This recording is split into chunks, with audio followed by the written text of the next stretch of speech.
Yun 'no, may natanggap tayong parcel. Ito ay regalo para sa ating kaarawan. Kaya nagpapasalamat ako sa nagpatatak ng t-shirt kay Misis at nakabili siya ng regalo. At siyempre obviously ito ay Boya microphone at i-unbox natin para makita natin kung ano ba talaga ang itsura niya. Guys, maganda yung may ganitong klaseng microphone lalong-lalo na sa mga ganitong klaseng video at mas malinaw yung ating sasabihin at mas madidinig ng mga manonood. Ngayon lang din tayo makakagamit nito kaya ite-test natin then tingnan natin yung mga advantages ng may ganito at ano ba yung mga disadvantages kapag gumamit ka ng dedicated microphone. So yun yung laman, napakasimple naman yung charging port tapos ito na yung mic at meron siyang noise reduction switch. Yan, may clip at madali lang gamitin. Tapos yan, may air filter din naman kaya maganda. Rechargeable siya guys kapareho nitong receiver. Kaya naman atin ang i-test. Let's go! Init ah. Yun, what's up guys? Gamit natin tong ating Boya na natanggap natin. Itong ating dedicated wireless microphone para sa ating mga video. So, itetest natin to, yung noise reduction niya, tapos itong filter, tanggalin natin, susubukan din natin, at yung distance test. Then, didiscuss natin yung mga disadvantage at advantages ng merong ganitong dedicated mic. So, let's start. Ngayon, meron tayong electric fan dito. Totodo natin. Kung maririnig yun. Yan, nakatodo at may air filter. Ngayon, subukan natin ng tanggalin yung air filter. Tapos, hindi pa rin naka-on yung noise cancellation. Kung madidisturb yung ating pagsasalita. Ayan, tinanggal ko na. So, siguro naririnig nyo ngayon yung electric fan, tapos yung hangin na dumadaan. I-on muna natin yung noise cancellation.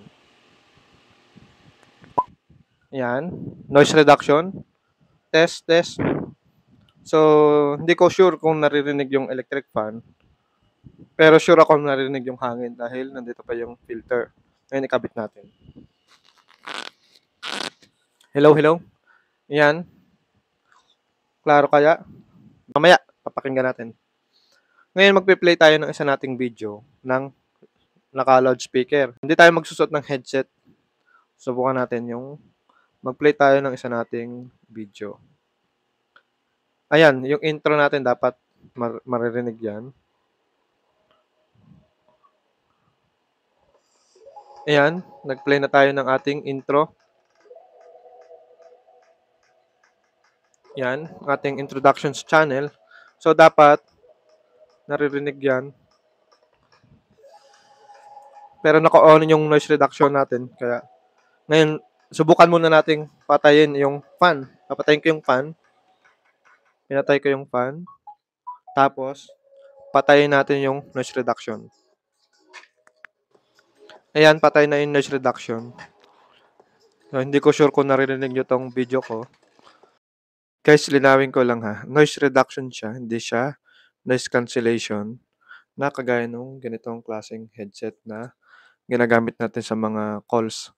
Bali, itong noise reduction is babawasan lang niya yung background noise at hindi niya talaga makakancel yung noise, especially kung malakas. So, kung narinig nyo, from mahina naman, lumakas siya nung i-off natin ang noise reduction.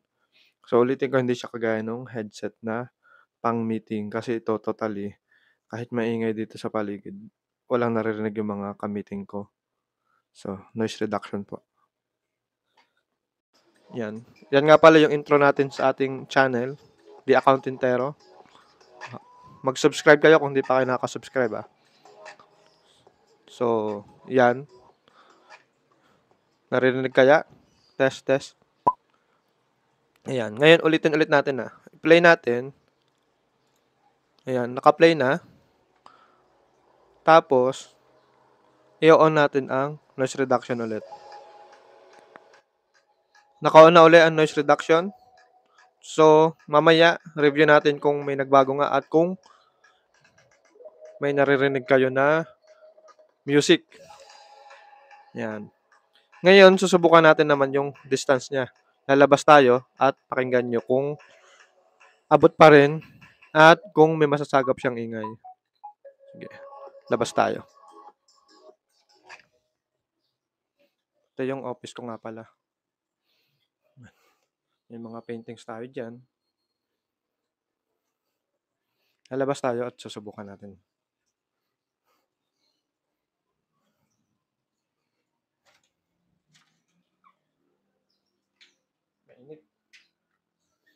Mainit ngayon. Subukan natin, lalabas tayo ng gate.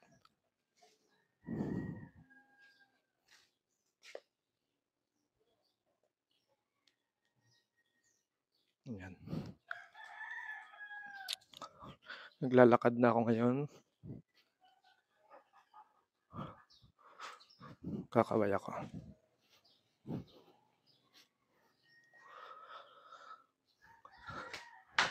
Yan, tamalan ako. Ngayon, buksan ko yung gate kung maririnig. May tricycle dito. Dapat naririnig nyo rin. Yan, saraduhan ulit natin. May kotse na daan. Yan, naka-on ang noise reduction. Ngayon, tanggalin ko yung noise reduction. Bukas ang kulay ang gate. Yan, tanggal na ang noise reduction. May nagpupukpok sa labas. Pinaingay ko yung lock ng gate. At magbubukas naman ako ng sasakyan.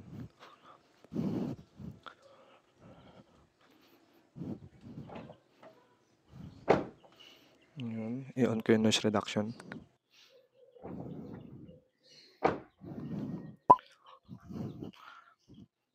Mainit.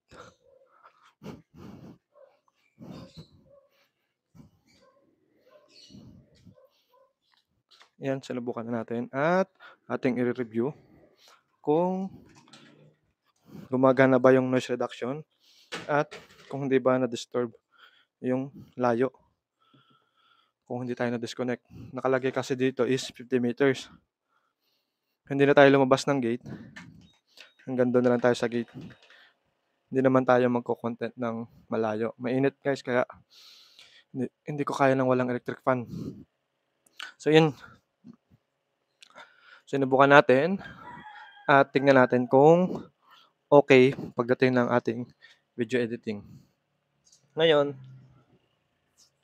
discuss naman natin dito yung advantage ng may ganito at yung disadvantage. Unahin muna natin yung advantage. Maganda yung may dedicated mic dahil klaro yung mga sinasabi. Katulad ng mga una kong video, nung nakikita nyo yung mga video ko, na unang-una ko pang video is naka-face mask ako. Daming comment doon na bakit naka-face mask, dapat walang face mask para klaro. Then, nagtanggal ako ng face mask. May mga video ulit ako. Mahina pa rin ang boses. Hindi pa rin maintindihan ng mga viewer. Kaya, ang ginawa ko na lang, nagdadub. Dub na lang. Magre-record ako. Pero hindi pa rin maiwasan. May mga background noise. Kaya, ngayon meron tayo nito. Kahit mag-dub tayo, mas okay, mas malinaw, at wala yung mga background noise. Sa pang advantage nito guys, naka-clip lang yan. Pwede mo yung i-clip dito. Masasagap pa rin niya yung sasabihin mo at maririnig pa rin ng viewer. At malakas talaga yung mic na to. Kumbaga, hindi mo kailangang i-adjust ang volume pag nag-e-edit ka. Then, another advantage, pero bago yan, isang disadvantage. Pag may ganito ka, kailangan magagamit mo lang to, gamit din ang Boya app. Kumbaga, kung gagamitin mo yung camera ng phone mo sa pagbe-video, hindi to gagana guys. Ang madidetect niyang mic is yung mic ng microphone mo. Kaya kailangan i-download mo. Meron naman sila ditong QR code. Scan mo lang yan para ma-download mo yung Boya app.